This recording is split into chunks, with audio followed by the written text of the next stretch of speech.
Welcome to Accelerate Your Wealth, a podcast by Rebecca Robertson, founder and director of Evolution Financial Planning. We hope you enjoy the show, and please feel free to leave us a review. It really does help. Feel free to connect with us on Facebook, LinkedIn and Instagram, or head over to www.rebeccarobertson.co.uk or our sponsor, Evolution Financial Planning, for regulated advice on www.evolutionfinancialplanning.co.uk/podcast. Hey, and welcome to today's show. I'm Rebecca Robertson, your host, founder of Evolution Financial Planning and Director, Independent Financial Advisor. And today I'm going to be talking to Pamela Worsley of Worsley Creative. Pamela is an absolutely incredible digital marketeer. And we're going to be talking about today 3 ways to increase your visibility strategy. Pamela is an incredible person who is able to take a small amount of information about your business and tell you very, very quickly what things you should be implementing. She has a great passion to making a difference to people that are wasting a lot of money on things that they don't need to be working on. I've personally worked with her in every part of my business when it comes to branding, digital, SEO, website, socials. So it's somebody that I personally can recommend, and it felt like she was the best person to come on and talk about this bigger picture when it comes to looking at your overall digital marketing plan of how you can get your business out there more. She has over 50 5-star Google reviews, and that in itself will tell you a lot about her credibility. And she has so many testimonials from her members that are part of her membership as well. So let's get talking to Pamela.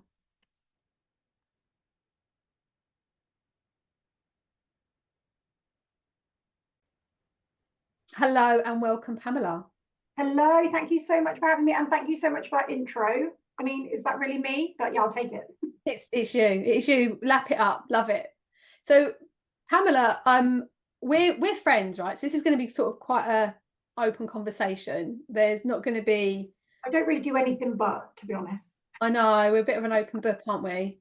There's a post I put on my Facebook the other day, which is you need three kinds of friends in your life, and one is the one that will talk to you straight and give you like just no bullshit, just tell you what you need to be told. Another one is someone that will listen and just sort of, rub your back and be there for you. And the third one is what I would describe that you could ring them at 3 o'clock in the morning and they literally say, I'll bring my spade and my shovel and just rock up, And I sort of shared this saying, I'm one of those friends. And I think you're probably one of those friends for me as well. Like, I think that's reciprocal on our part. Like, I could call you in the middle of the night and go, I need you to turn up with an axe. Don't ask any questions. Well, I've definitely called you at 7 o'clock in the morning in floods of tears, not so long ago. So I think that we have definitely transcended beyond, clients and colleagues and comrades on the online world. Definitely. I think that's a success because there's so much bullshit out there. I think that in itself is a sign of success, definitely. And we've been on such a journey together with it, building a business online, finding, our tribe, finding the right people, being burnt numerous times, building relationships, finding what works, and knowing who to trust is a big thing.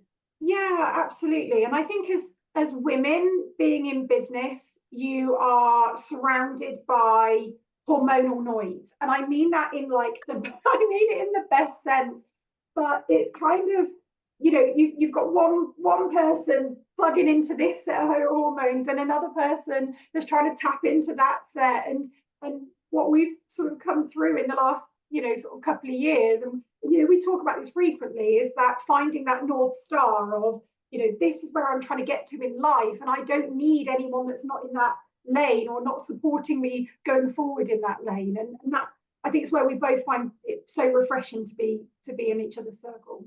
Yeah, and we can just say it how it is, but we've been, I mean, I can't even. So how long have I known you? What was the first time? So I think I asked you for some help on some branding stuff, like it was a brochure or something, right? But when was that? that was about 2016 or 2017, or might even be 2018. But I mean, we're talking pre-COVID, long time ago. We're talking like 8 years, like around that mark, which is a long time. And I've been in business 14 years.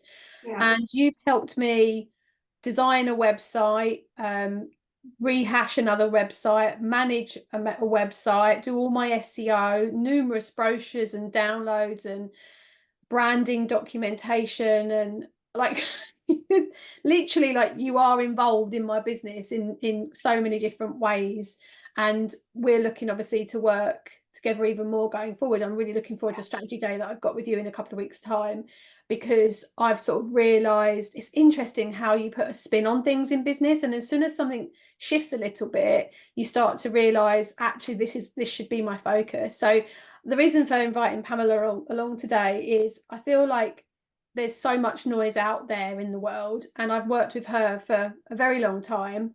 I feel like there's so much knowledge that you can share, and I'd love to share what you've learned, your business journey, with others, with other women or men, and also share your knowledge and how other people can do that, because you're quite unique in your knowledge base, because you're not just a LinkedIn person, or you're not just a social media person, or you're not just a branding person, or you're not just a website person, or you're not just an SEO person.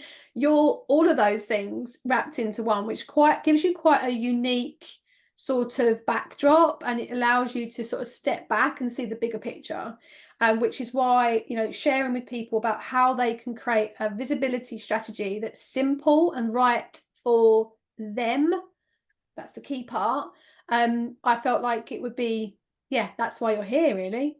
Yeah, it's something I'm super passionate about. My broad spectrum knowledge is either legendary, or it gets me a lot of negative noise of, there's just absolutely no way that Pamela can talk about this 1 minute and that the next. And actually, what I try to, and I hate the word empower, by the way, but I'm about to use it. So, because I think it's one of the most overused words, but I see my role as empowering people to get a strategy that works for them, rather than trying to brainwash them that there is one set way.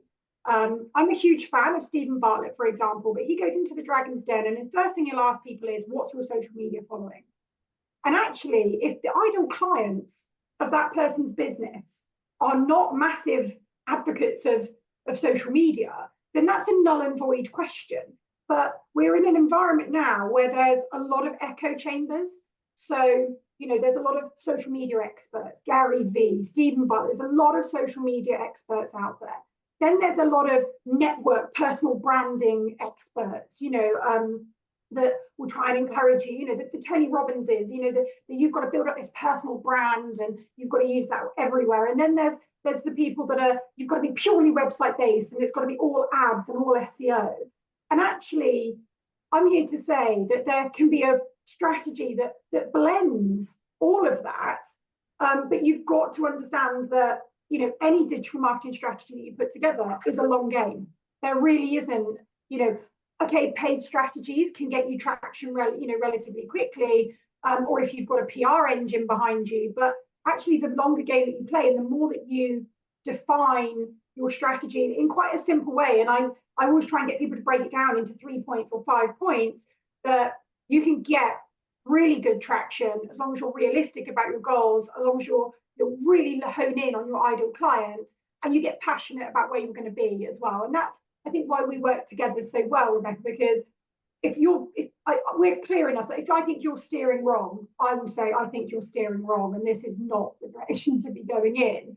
And likewise, you'll say to me, I really want to go with this. I'm really passionate about driving forward on this. And I'll go, right, okay, let's get a strategy together for it, rather than just, we've seen a couple of social media posts that say we should be doing this, so let's just, shoot from the hip and go for it. So yeah, I agree with all of that. I think sometimes, though, you have to have tried a few things to figure out what you do and don't like doing, and what you do and don't want to be heading. And I think I've tried it all. I mean, when I first started, I done a psychic fair. Yeah, imagine a financial advisor at a psychic fair. I've done wedding fairs, baby fairs, baby events, where they do like the second-hand stuff, and had stalls.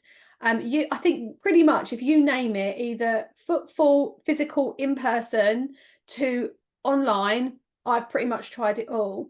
And I think that's partly down to how my brain works. I don't know if I'm on the spectrum from an ADHD perspective, but I certainly feel from a business perspective that I've tried all these different things, and I loved it. I lapped it up. I enjoyed it. And I got a buzz out of doing this and then doing that and doing this. And then eventually, after, well, I'm 14 years in business now, I took too long in that process. I didn't analyze it quickly enough. I didn't make decisions quickly enough as to what was working, because everyone says, well, you've got to give it time. You've got to give your social media time. So I give it time, and then actually not. And with what I do, it's very difficult to know what is actually working. So because my actual client journey lead up time can be up to 7 years. So it's very, very hard.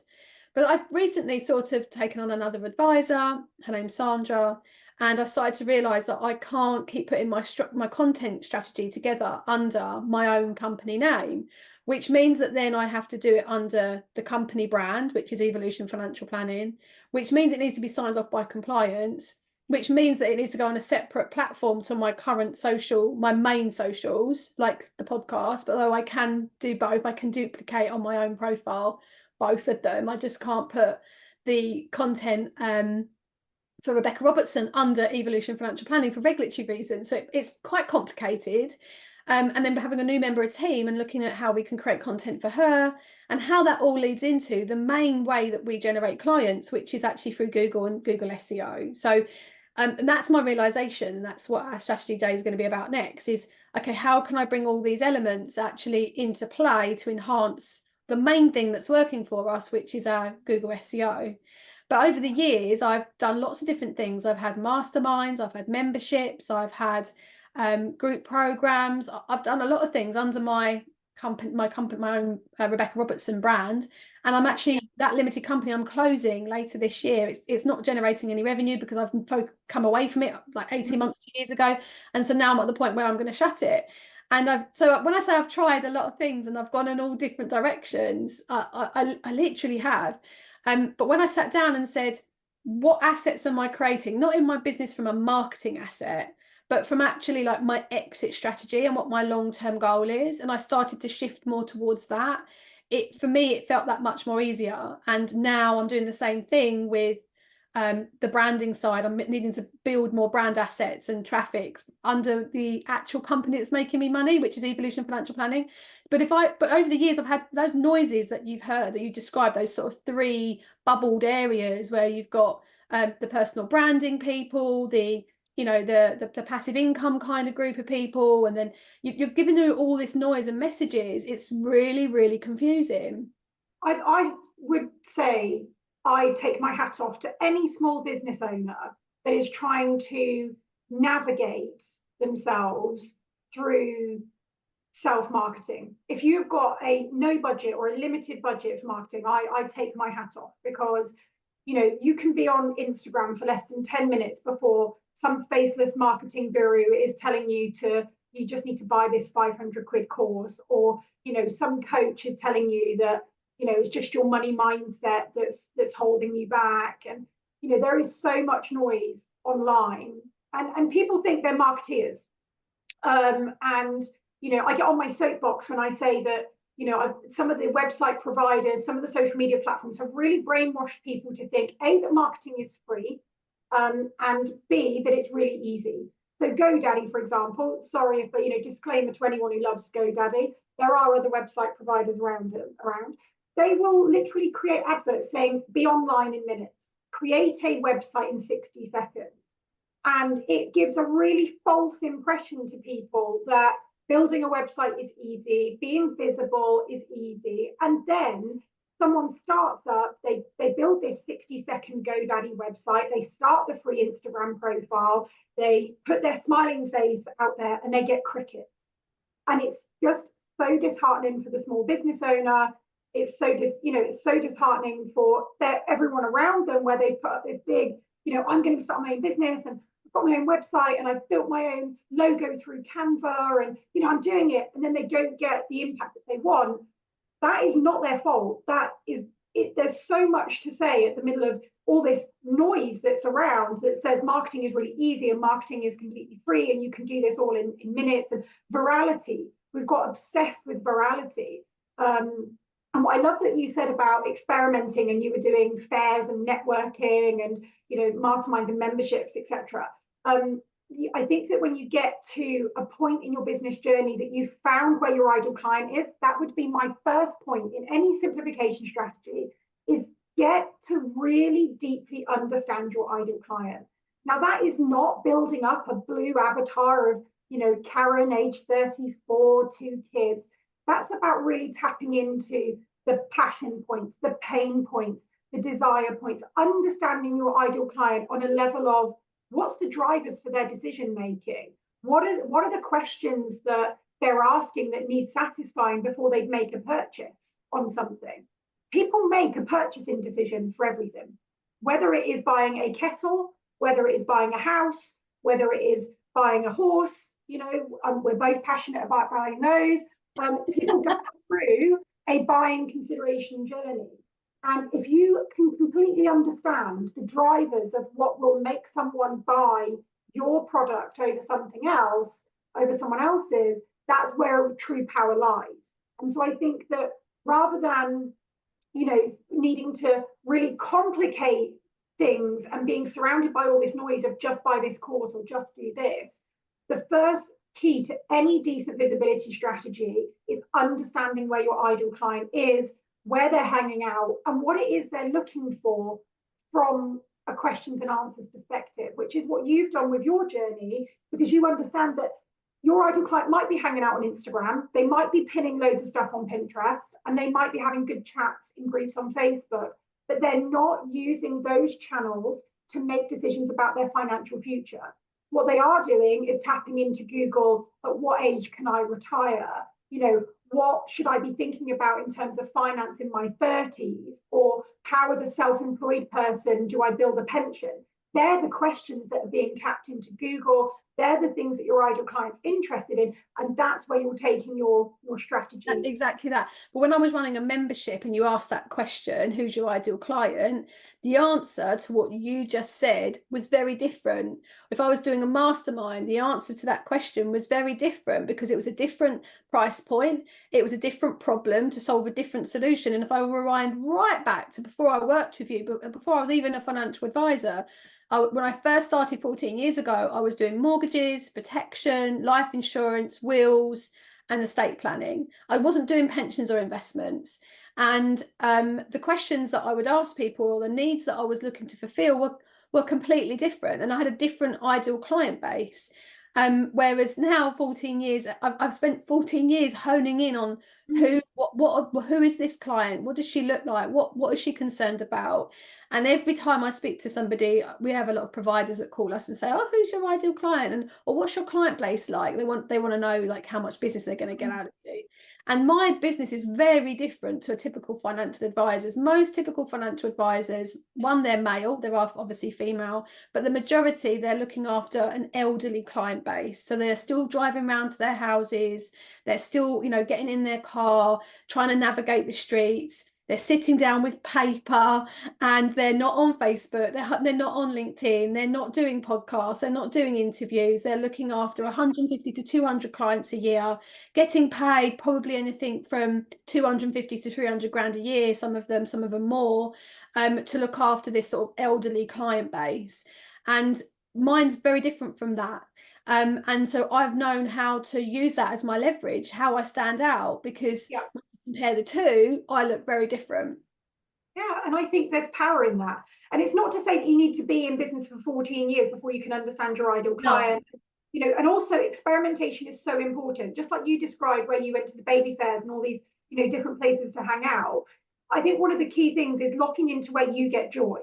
And I've been on a journey with this myself, and Rebecca, you've been on the journey with me, in that, you know, I used to run a big government-funded training business. It was very purpose-led. We helped unemployed people get back into work. It was a big business, 30 million pounds worth of contracts. And, you know, when I was in that space, I had Worsley Creative as a side hustle. so to speak, and it was around giving social media advice and tactical SEO support on a really low level membership. I think my first membership I had was £2 a month. I still had people cancelling it. And it was working with anyone, anyone and everyone. And I would give away so much information for free, and I would, clamber and, pass over every client, trying to help them. And then, I think my husband turned around and said, this person pays £2 a month. Why are you trying to sort their website out for them? And I'm like, that sort of dawn realization of actually, you don't need to be everything for everyone, and you don't need to be, devaluing yourself. But I've been on that journey myself to where I found where my absolute joy and passion lies with the clients that I can help. But that's not to say that I don't still want to work with those purpose-led solopreneurs that are trying to navigate their own way through their marketing journey. And that's why I've got my membership, that the Visibility Society, which is my passion project. I dedicate a lot of time and a lot of effort to making that. You do far too much. I've told you over the years that you shouldn't be doing so much in it, and I was part of it, but because I'm one of those your other ideal client where I don't want to be doing it myself, I have a team. So just to explain, I have Pamela in my team, so she's my website SEO, Google guru, everything, and like general, like I'll just ring her up going, should I be doing this? What should I call that? What about this? What do you think about this? How about that? So strategy consultant, your marketing strategy consultant. Yeah. I pay full rates. I don't have mate rates, by the way. I never do mate rates. I think that's disrespectful to people. But I do leverage it a little bit by asking the odd cheeky question. So that's not to say she does that for everybody. And I then have Natalie, who is a VA. So she schedules everything. So she schedules all the social media and everything that goes out. I then have Claire, who's taken the brand assets that Pamela originally created from a branding perspective, and she's very good at recreating that in social posts. So she'll take an image that I send her and make it look even better. Pamela's fantastic at copy. Claire's really good at copy. She has some of my copy for me as well. So I'll send her a voice clip of me waffling like I am now, and then Claire puts it into this lovely, lovely sort of, Pamela's very good at that, where I'll say something and did I say that? Oh wow, that sounds really good. I got called the human version of ChatGPT the other day, and I was like, I'm going to own that. No, you should own that. That I can believe that. So then Claire creates it all and puts it out on social media. And then I also have Katie, who's my client manager. I have Melissa, who's my administrator. And I also have Jenny, who's an administrator, as well as Jenny, who's the advisor, and Sandra, who's an advisor. So I have a really sort of slick process to my team. Everyone has a job to do. And I'm at the top of it, sort of filtering it down, but without them, like, none of it would happen. So I'm not one of these ones that wants to go into a membership and learn everything, the ins and outs of it, because that's what my team's for. You've really helped me on that journey, actually, that transition, because for the last few years I've been talking about wanting to support people with strategy to scale, how to build your business and build that marketing strategy that helps those scaling businesses. And so I do the membership is for those solopreneurs, those navigating the marketing world themselves. And what I've transitioned into since Worsley Creative has been the whole business, and I don't have the government funded training business anymore. And that's a whole other podcast that we can talk about, the annus horribilis, as the late Queen would have called it. But since going in full on with Worsley Creative, being that fractional CMO, that fractional chief marketing officer for businesses, for purpose-led businesses that, they're on the cusp of needing a marketing director full-time in the business, or they have a business model that wouldn't facilitate having that full-time marketing strategist in there, but they benefit from having marketing strategy. That's definitely where my passion lies, where the joy, and actually where people get the most benefit from me being human ChatGPT or etc. But I can help scaling businesses with understanding the full ecosystem of marketing that's available to them.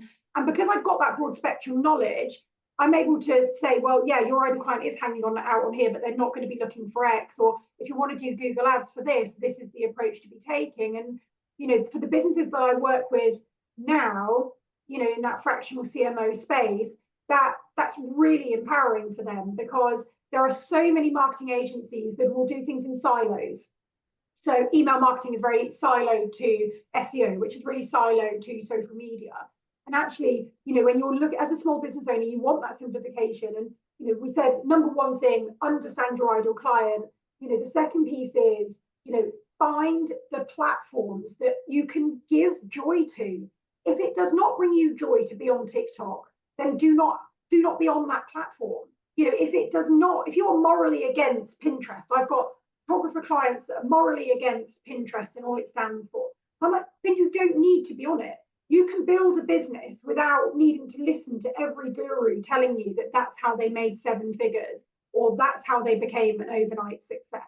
The average overnight success took between 4 and 7 years to get there. So for me, it's around understand your ideal client, pursue where you get that joy from, and keep learning from the data.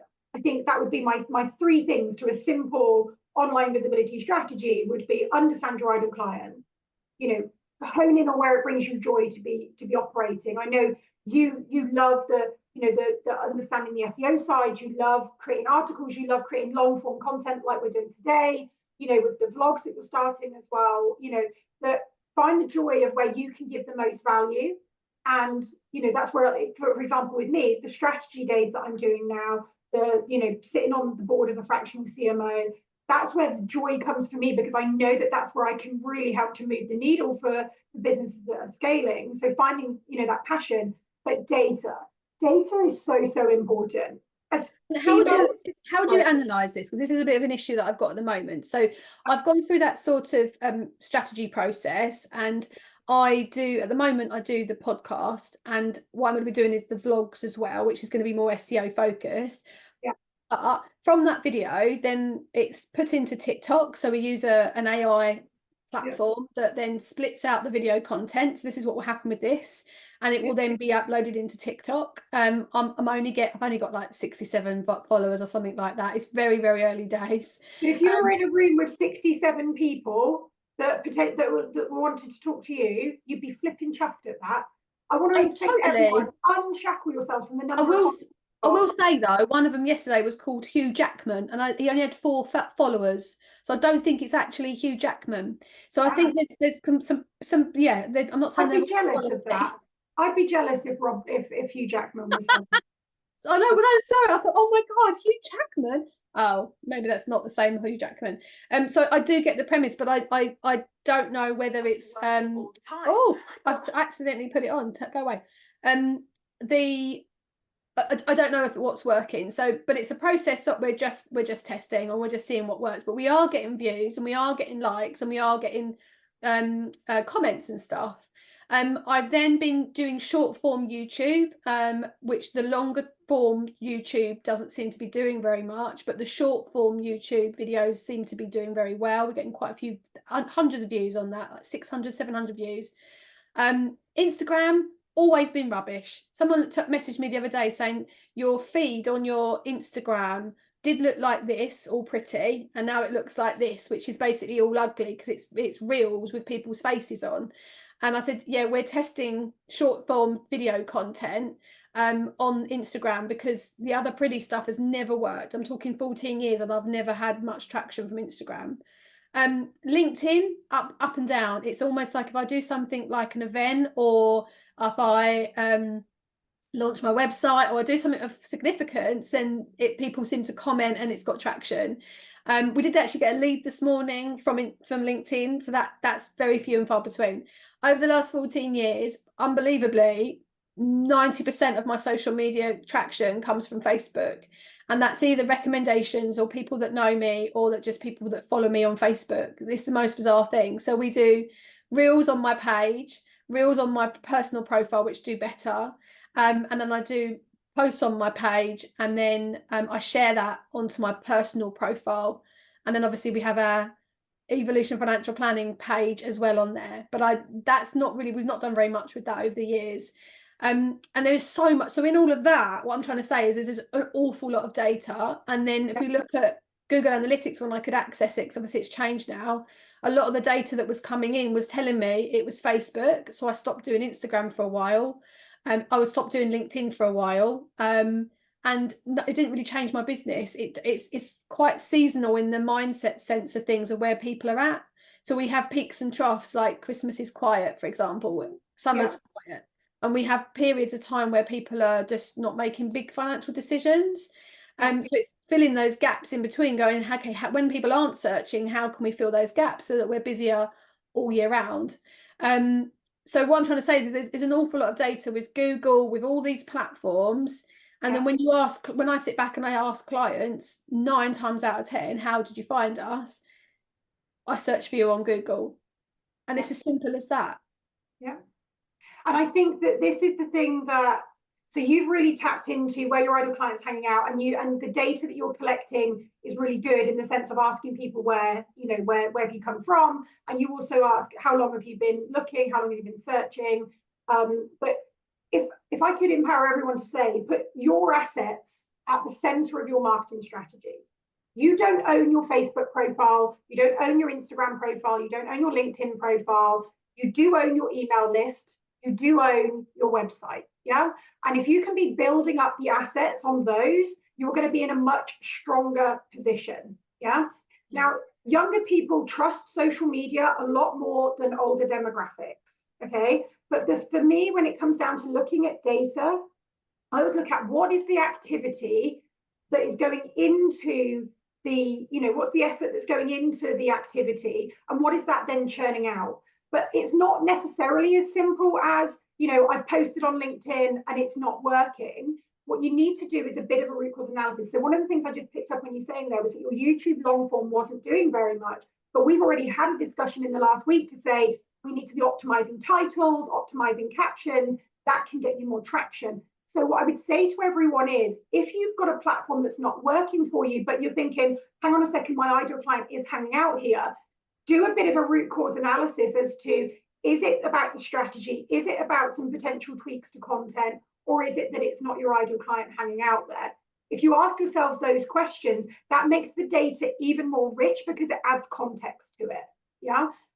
So I think for anyone, I would be saying, to, if they're looking at their surround, there's so much data that's around, and I try and with clients, and particularly with yourself, because you love your finance person, so you love numbers and you love the data, is trying to give you the stuff that actually will correlate to traction in your actual business. So I'm not the biggest fan of Google Analytics. I think it's great in terms of telling us about session time and our people hanging out on the website and what they're doing when they're on the website. But for the purposes of understanding, because we know so much of your traffic is Google related, Google Search Console is really important because it's telling us what people are searching for and how are we ranking for that, and then what improvements we can make and what strategy we can make from that. And obviously, I'm going to come under fire for that because all the Google Analytics fans are going to be saying, oh, but no, you need to be able to track what's coming from emails and what's coming from Facebook and what's coming from here. Of course, all of that is really important. But when you hone in on what is it people are searching for and how can I best answer that so that I'm the go-to, that's where the magic lies. 100%. You can build that into your own assets. I think that the wake up that everyone needs to have is every time you post on Instagram or every time you post on Facebook, that content is then owned by Mark Zuckerberg and all of his cronies. It's not owned by you anymore. Yeah. Every time you put something on TikTok, that's owned by TikTok. It's not owned by you. So every time you put effort into creating an article on your website, every time you put an effort into creating an email that you send to your list, that is assets you own, assets you can repurpose, assets that you can build up. We all know that social media posts last anything from 30 minutes to, Instagram's lasting a bit longer now, but Pinterest lasts a couple of years. But that short form, short span content is something you've got to completely keep churning. If you look to build your assets and put your owned assets at the center of your strategy, you're going to make sure that you give yourself longevity. I've had one client this week. She's won 2 new clients herself, and she said, "But I'm not really present on social media at the moment." I said, "No, your results now are the absolute reflection of the efforts you've put in over the last 6 months, over the last year. she had a referral from a guest blog she was mentioned on.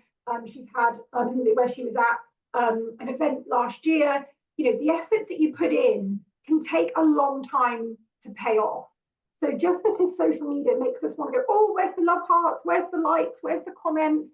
Unshackle yourselves from that, guys. Literally, focus on your assets that you own. Focus on building up that wonderful content that you can keep repurposing out, but don't focus on the vanity metrics. And I know that everyone says don't focus on the vanity metrics, and we're all addicted to them. We're addicted to follow accounts. We're addicted to likes and comments, but actually become addicted to how many people visited my website this week, how many people then submitted a contact form, or how many people did I add to my list? What DM conversations did I get started? That's something particularly, again, with solopreneurs, they can get just so caught up with my reach on socials is so bad. And I'm like, hang on a second, you've got 5 comments on posts last week. That's the start of a conversation. If you were in a room and 5 people started a conversation with you about your business, you would be over the moon. So it's like it's trying to unshackle people from this real intense, I keep calling it the noisy online world, but I think it's because there is so much. I made 7 million overnight, or that's the difference between an what I would call a normal everyday kind of business and what I would call an influencer business. Yeah. So I saw someone, I've got a very dear friend of mine. She's amazing at what she does. You pretty much give her any social media platform and she smashes it. I'm talking millions and millions of views. And she does sell products off the back of it. She does make money. Yeah. And she teaches other people how to use those platforms. And then I've seen another lady who that's not necessarily her specialist area, but for her own business, she's gone and sort of developed this app, and she's done really well on TikTok and done these videos. And now she's putting out, well, I've done it myself. I'm going to help other people do it. And these people, they're experts. They've done it for themselves in their own business of putting themselves out there and selling. That's what they're good at.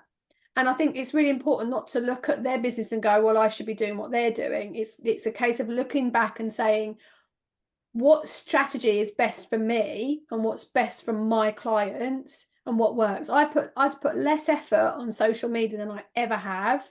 And my business currently has the most it has in its bank account than it ever has.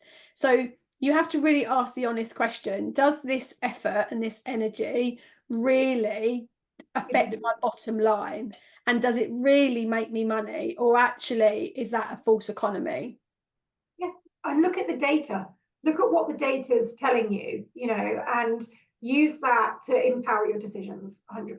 And I keep saying I hate empower, and I've used it about 5 times in this podcast. So what would you say from your own personal journey being a business owner, going from sort of a corporate world with the side hustle, and then moving into your hustle having to become your main business, which I never realized how much of a side hustle it was. I mean, you never really let on how much of a bigger job you had when you had your corporate career.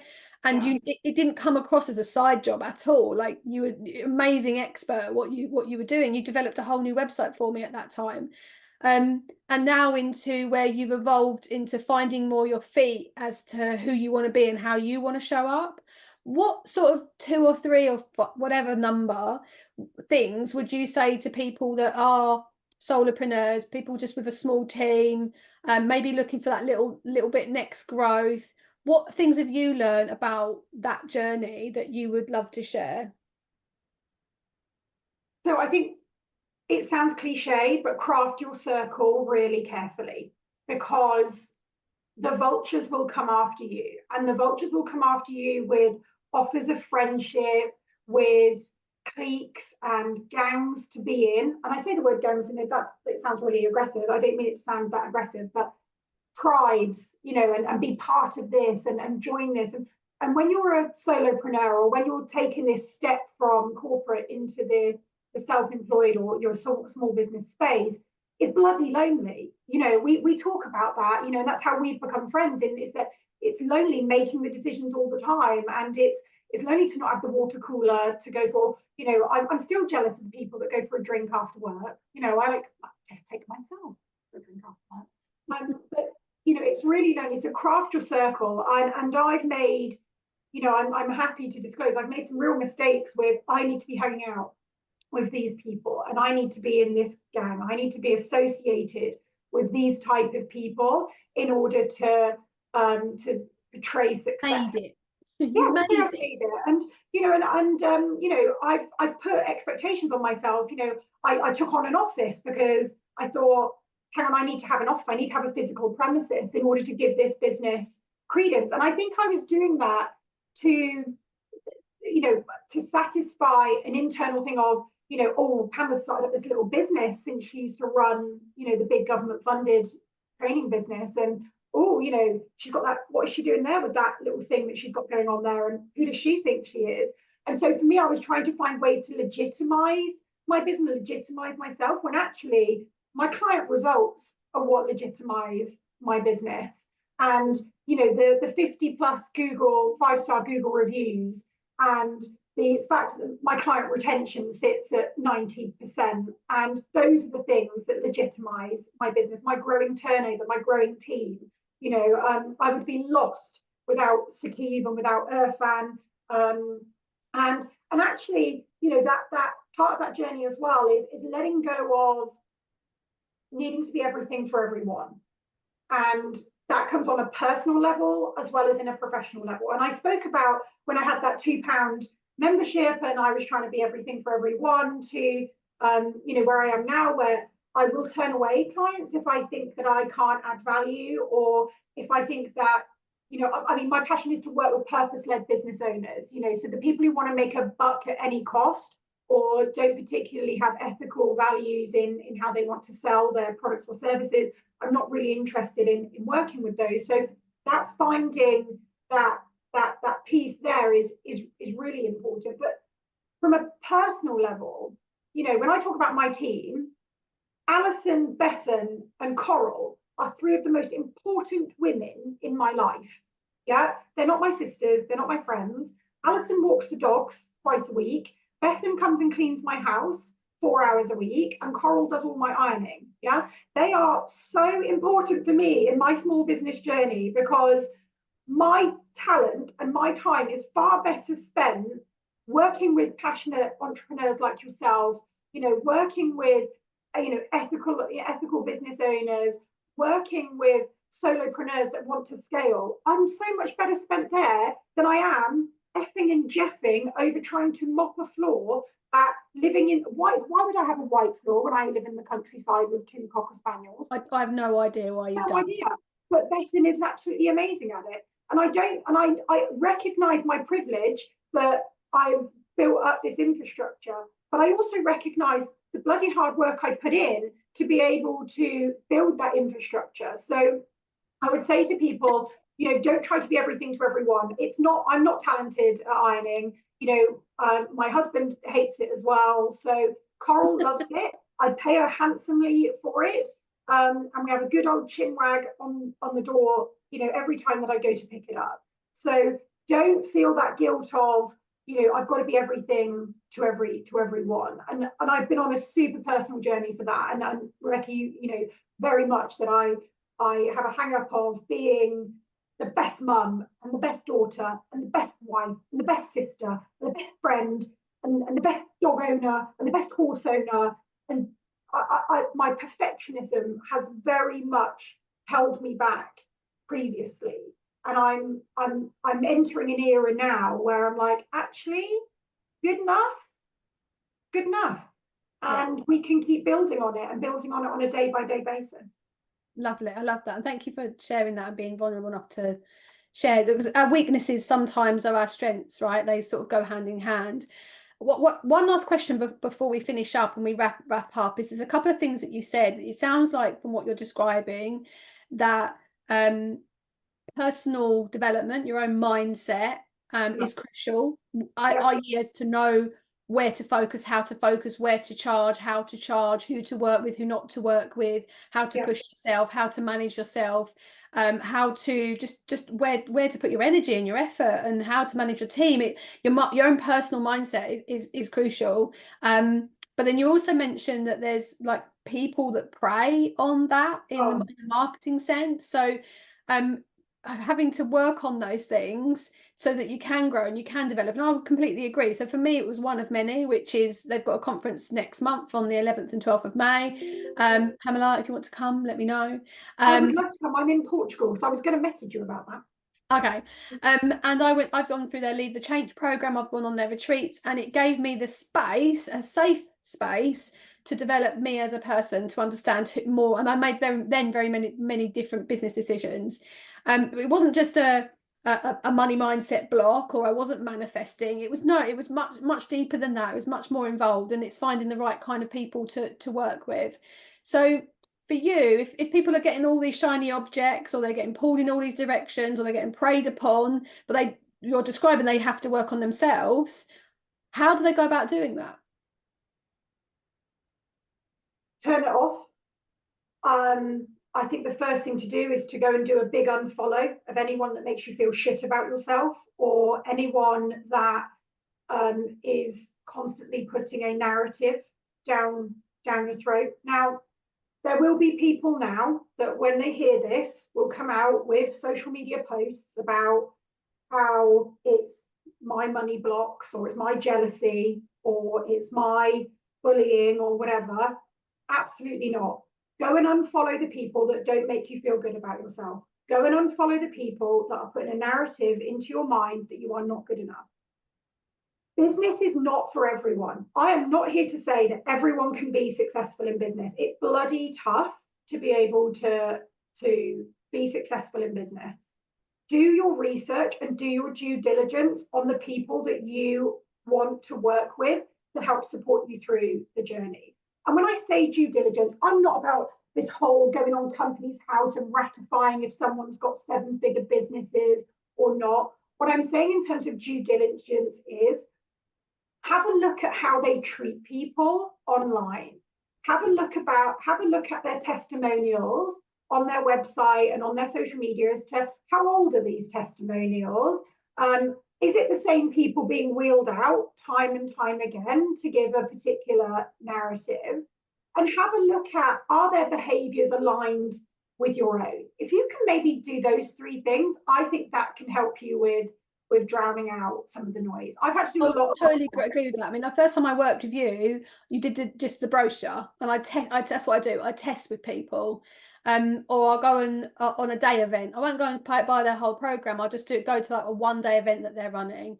And I just sort of dip my toe in the water. For me personally, you can listen to, that's why I do my podcast. That's why I'm doing the vlogs, so that you can come and listen to our voice, authentically what we're actually about.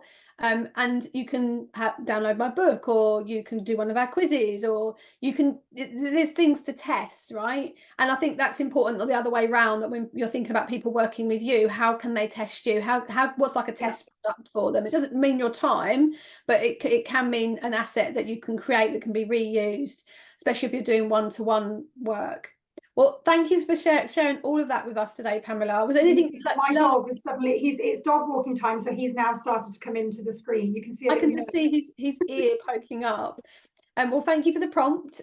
We don't worry, we're wrapping up now. Is there anything that you would like to finish? Any last messages at all? I think the thing I would just say to people is that online visibility is so much more than putting out one Instagram post or one Facebook post. Unshackle yourself from the living from post to post and think about your strategy overall. And if you struggle with thinking, what should my marketing strategy be, reach out to me, because I'm happy to give you some basic hints and advice for free. I share a lot on social media for free, through to being able to help carve out. But don't feel that you've got to keep swimming in treacle, or wading through the mud. You can find a strategy that works for you, and literally unshackle yourself from all of the gurus telling you that you can make 10k in 10 days, and if you're not good enough, because you are good enough. And if you've got a business you're passionate about, then the world needs to know about it. Love it. Thank you so much for joining us today, Pamela. Thank you so much for having me. Thank you for joining us on today's episode of Accelerate Your Wealth. For further help or to connect with Rebecca directly, please head over to the website www.rebeccarobertson.co.uk, where you can find further information on our planner, book, and how to further maximise your wealth. Our sponsor, Evolution Financial Planning, for regulated advice on pensions, investments, mortgages, insurances on www.evolutionfinancialplanning.co.uk/podcast.